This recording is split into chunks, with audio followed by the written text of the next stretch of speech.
In the headlines, South Korea's point man on North Korea embarks on a week-long trip to the U.S. aimed at seeking understanding on Seoul's approach to Pyongyang.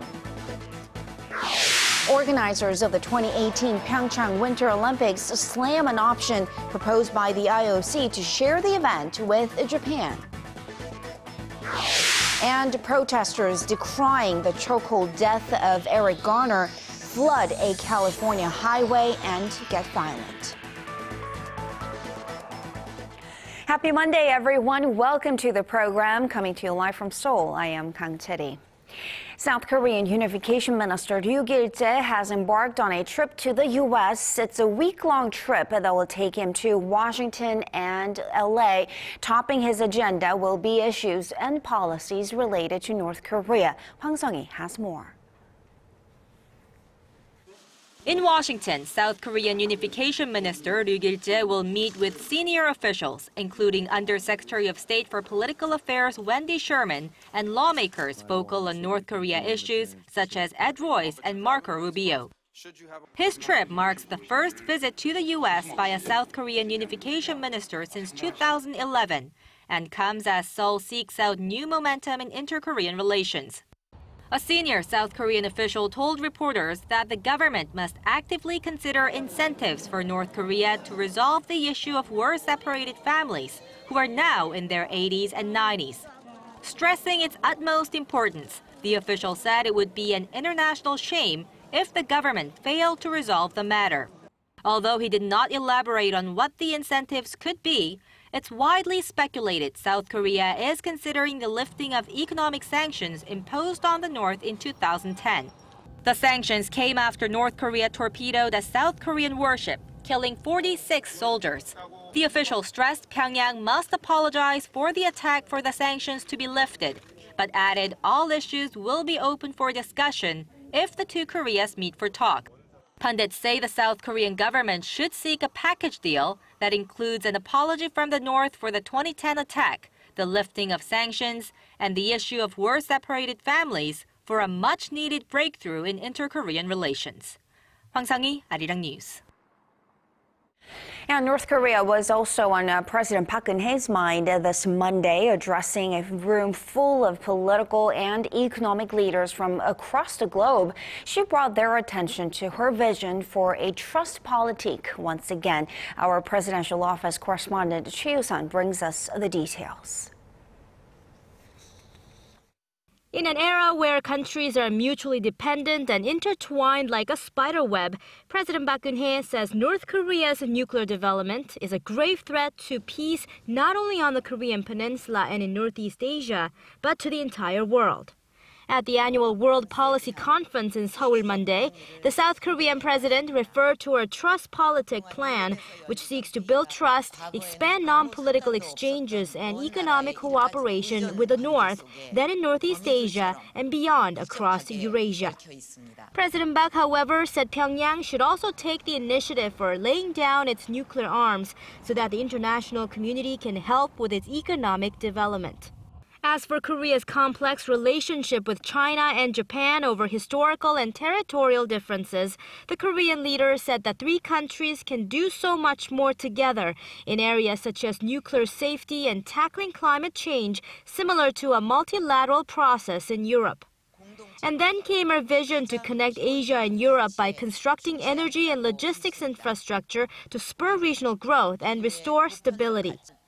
President Park also shared her belief that a reunification of the two Koreas would be a bonanza for all of humanity.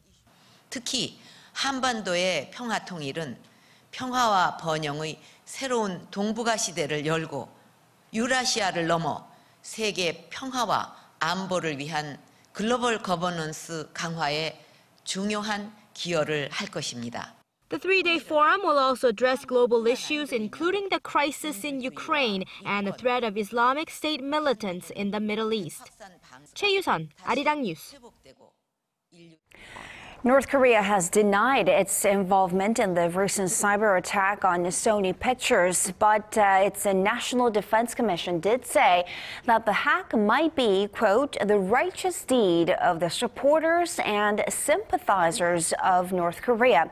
Last week's cyber attack completely paralyzed Sony Pictures' computer systems and leaked a handful of unreleased films, including the movie The Interview. The film depicts the assassination plot of North Korean leader Kim Jong-un and is due for release in the U.S. this month.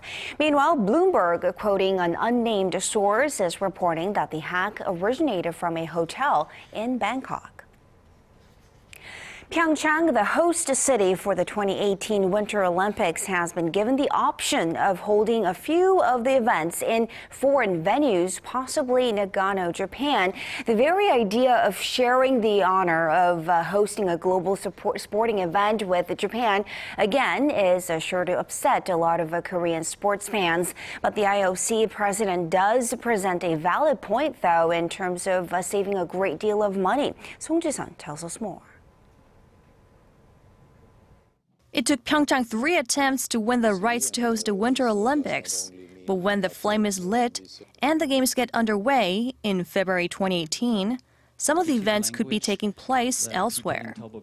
The International Olympic Committee has offered a Pyeongchang Organizing Committee the chance to host some of the events in other countries. The decision will be Pyeongchang's to make, though. The IOC's Coordination Commissioner Gunilla Lindberg told AP that Pyeongchang gets the final say on whether the games stay within the city or whether it takes the opportunity to host some events elsewhere. These proposals are part of the IOC President Thomas Bach's package of reforms dubbed Agenda 2020. The agenda is part of the IOC's bid to change the Olympic Games to better adapt in the changing world for financial and sustainability reasons. If we do not address these challenges here and now, we will be hit by them very soon. If we do not drive these changes ourselves, others will drive us to them. According to the IOC, hosting sledding events in pre-existing venues would save Pyeongchang $120 million in construction costs and up to $5 million a year in maintenance. After voting on Agenda 2020 on Monday and Tuesday, the IOC will hand over a list of potential cities to the Pyeongchang Organizing Committee, which has until March to make its decision. The candidates include Nagano in Japan and Salt Lake City in the U.S., as well as 10 other sites in Europe, America, and Asia. Song Ji-sun, ARIRANG News. And South Korea is not liking this idea. President Park Geun-hye called the idea of sharing this event with other countries an unacceptable option. Organizers of the Pyeongchang Organizing Committee say if the IOC attempts to push this idea forward, they will resist. And the governor of Gangwon-do province, where Pyeongchang is located, says it will be impossible to change event venues now, as construction on 6 new stadiums is already underway. For the latest in news that impacts Korea and the world, join Kang Chae-ri for a lively half hour that covers politics, business, international news, and much more. Live at 8 every weeknight on ARIRANG TV. Human Rights Council headquarters in Geneva on Thursday, finding ways to persuade. It's confirmed that the Japanese economy is in recession. It shrank more than initially expected as well in the third quarter of this year, casting doubt over the effectiveness of Abenomics and brewing speculation over a possible cut in price forecast. Our Hwang Ji has the details. Expectations of economic growth in Japan have been thwarted, with the government announcing worse than expected third quarter figures on Monday. Japan's economy contracted nearly 2% in the 3 months leading up to the end of September from a year earlier. That is well above an initial forecast of 1.6%. The drop means Japan is in a technical recession as it marks 2 straight quarters of decline. In the previous quarter, the world's third largest economy shrank more than 7% from the previous year. That was the biggest slump since March 2011 when the country was hit by a devastating earthquake and tsunami. The second quarter figure was affected by a rise in the sales tax from 5% to 8% in April. The contraction has set off alarm bells and prompted Prime Minister Shinzo Abe to call a snap election in hopes of postponing another tax increase to 10%, which is scheduled for 2015. On a quarterly basis, the Japanese economy also dropped 0.5% in the July to September period, showing that the tax increase continues to take a toll. The figure is weaker than the 0.4% decline reported in an earlier estimate. The worse-than-expected recession largely stems from a drop in business spending that plunged 0.4% from the second quarter. Earlier forecasts pointed to a 0.2% dip in business spending. Hwang Sung-hee, ARIRANG News. We hear 8 out of 10 Koreans use a smartphone. It's without a doubt one of the most wired countries. And naturally, mobile is where you want to be if you have an idea or a product to sell. Kim Hyun-bin tells us more. The internet prompted advertisers to reallocate big chunks of their budgets from television to online media. Now, they have shifted their focus to the mobile phone advertising market. It's a market that has grown significantly here since the advent of the smartphone. And experts believe it's only a matter of time before the trend set by Korea will be followed by other nations. According to a new report by U.S. market research, eMarketer, the amount of money spent on mobile advertisements made up more than 38% of all online ads taken out by Korean businesses this year. That's up 18 percentage points from 2013, and well above the international mean of 26% for this year. But there's plenty of room for growth. The report predicts that mobile advertisements will surpass online advertisements by the end of next year, and will make up more than 73% of the total online market by 2018, when the international average will approach 60%. Expect a similar boom in the mobile payment transaction market. In the first quarter of 2013, the market stood at little over $1 billion in Korea. Just months later, by the end of the third quarter, the number has soared more than threefold to roughly $3.5 billion. With smartphones now in the pockets of so many people, expect advertisers and businesses to continue tapping into them, with hopes of reaching as many potential customers as possible. Kim Hyun-bin, ARIRANG News. A couple of weeks ago, we brought you a report about a pair of glasses that works like a computer mouse for paralyzed people. Today, our Kim Min-ji has more examples that have changed the way we live. Technology continues to find new ways to enrich our lives. This tablet PC can translate sign language. A 3D sensor detects the sign language and interprets it into text or sound. Hello. My name is Ryan. What's your name? When words are spoken, they are shown as text on the screen. The tablet created by technicians with hearing impairments expands the scope of communication between the disabled and non-disabled. This device aids people with visual impairments. A camera on the side of the glass reads text on the products. When you place your finger on the text, the speaker plays it out loud. It can also inform the wearer of the color of traffic lights and the value of cash they are holding. $50. Thank you very much. The technology enables users to ride the bus alone and read menus, making their lives more convenient than ever. Devices that help patients who are paralyzed from the waist down walk have also become more sophisticated. Made using fiber, this robot outfit allows the walking to look more natural. It can also detect obstacles that may be in the way. Wearable robot to really help with walking. It's really critical for it to provide the right level of assistance at the right time for the wearer. These are technological developments that no doubt inspire hope in millions of disabled people worldwide. Kim Min-ji, ARIRANG News. The success of the Hollywood blockbuster Interstellar is eating into the market share of Korean movies here in Korea. According to the Korean Film Council, domestic films account for just 21% of movie tickets sold in the month of November, the lowest monthly figure this year. Foreign movies, one in particular, filled the vacuum, while Korean films attracted just 3.25 million viewers in November. Nearly 12 million tickets were sold for foreign movies. More than 9 million of them were for Christopher Nolan's Interstellar, which has captivated Korean audiences since being released on November 6th.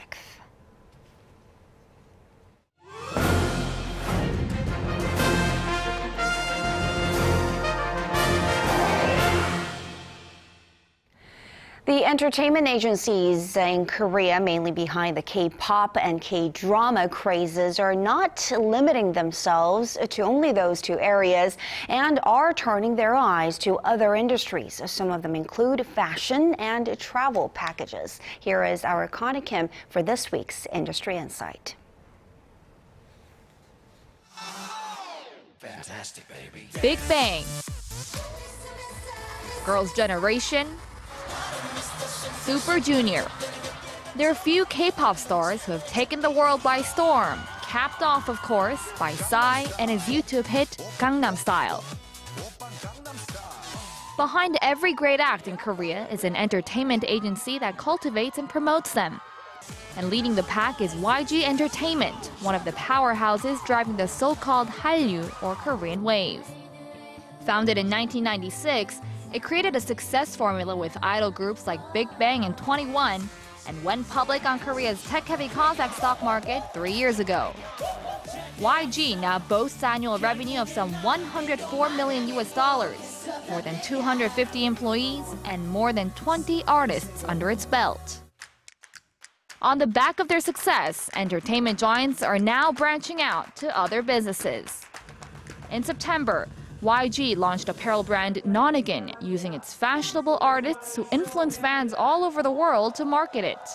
Through pop-up stores in Italy, Hong Kong, and China, it aims to rake in $90 million by 2017. I've always thought that fashion and music go in line together. When we think of Big Bang and 21, we think of their songs, but behind their performances, it's their styling and fashion that makes them a whole. It even jumped on the popularity of Korean cosmetics with its own line, Moonshot, targeting K-pop fans with Asian facial features.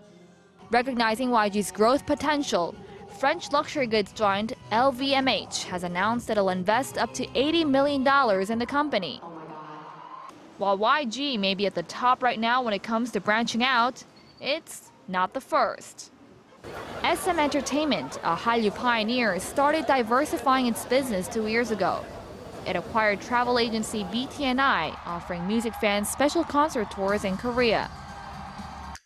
And last year, SM collaborated with publisher Design House to release the lifestyle magazine The Celebrity, printing an average of 80,000 copies a month. As these SM and YG are entering these businesses, they could probably see some synergy when they utilize their artists in those areas.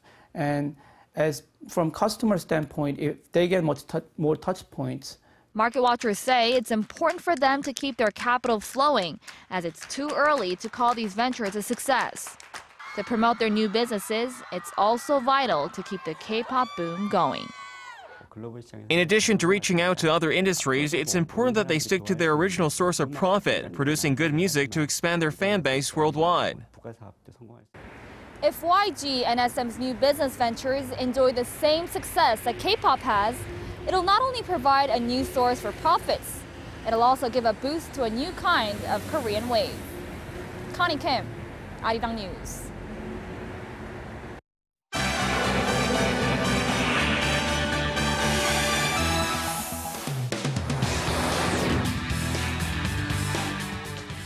The outrage in the U.S. over two grand jury decisions not to indict white police officers in the deaths of two unarmed black men continues to mount. And to tell us more on these stories and others, our Son Jung-in is joining us from the News Center. Jung-in, great to have you with us again. So the demonstrations continued in major cities for a fifth day running.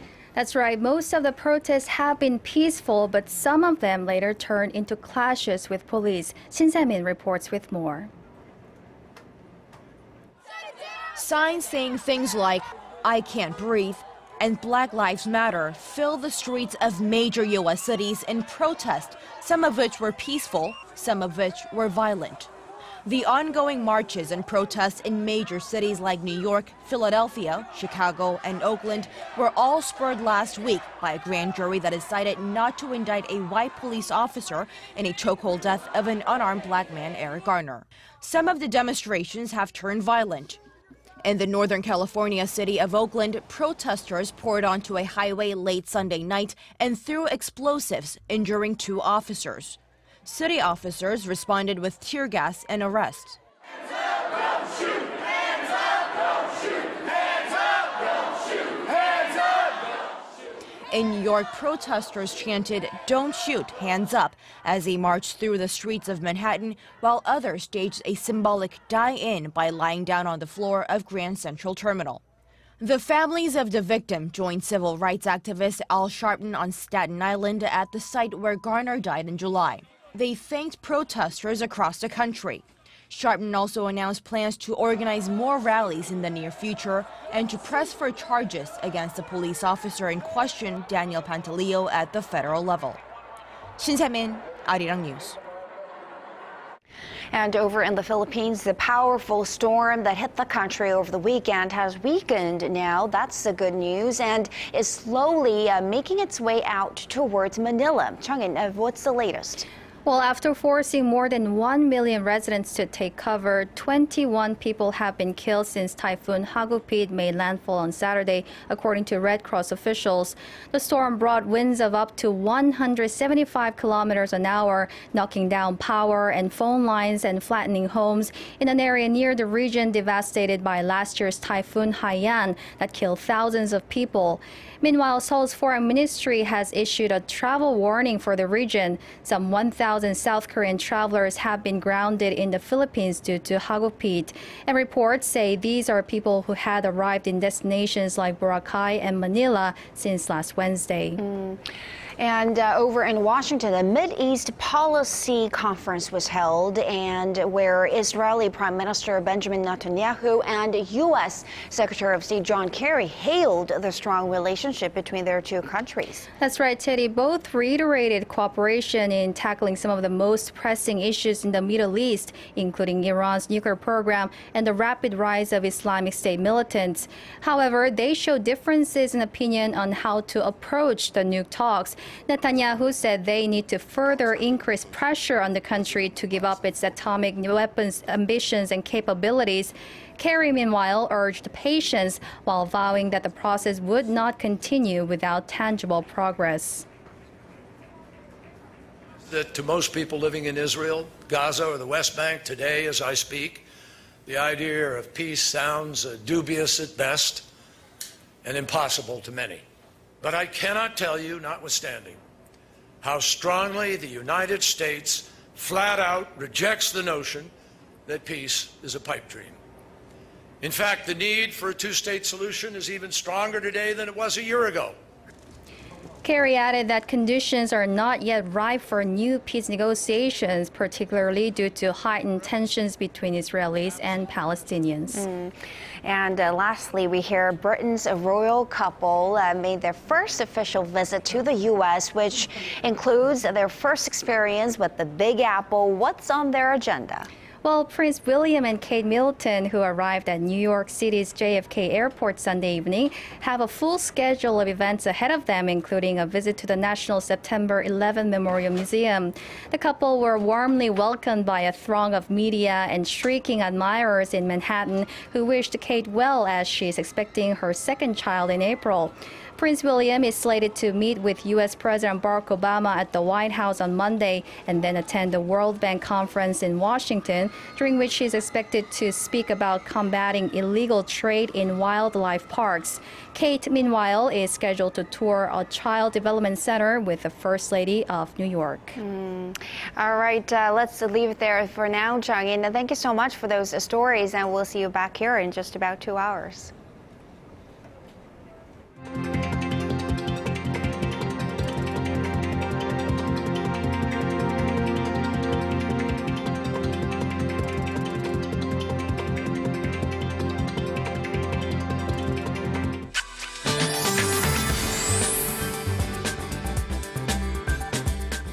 Good evening, I'm Michelle Park here with the latest weather forecast.